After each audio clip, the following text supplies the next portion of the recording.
Nagpadayon ang enhanced community quarantine, daghan gayon ang nagkalison. Maay na lang, daghan usab ang mitunol o hinabang. Aning detalye.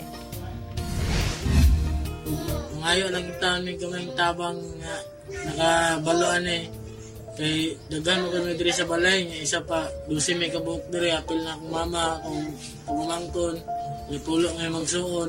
Panawagan kini sa usa ka anak nga namatyan og amahan nga suspected sa COVID-19.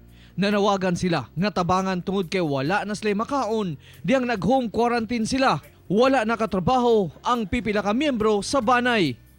Samtang pinaagi sa sulat, gipaabot ni Roberto Saulda ang iyang pait nga kasinatian diyang na-stranded sila diri sa Davao City ug naundang ang ilang trabaho.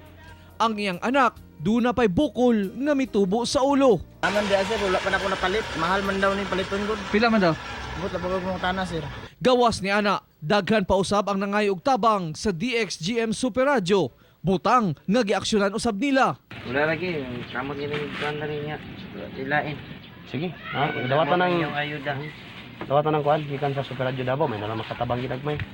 No kay Salamat yan, sir. di man takatahatag og sinako, bahalag ginagmay lang. Luyo sa ilang kalisod, daghan ang mitubag sa atong mga panawagan sa bayanihan aron matagan ang mga nakasinati karon og suliran. Ilabi na sa ilang adlaw-adlaw nga panginahanglanon. Tawa-tawa lang, pero at least naman te extra gamay makahatag ta sa mas nangailangan jud ba.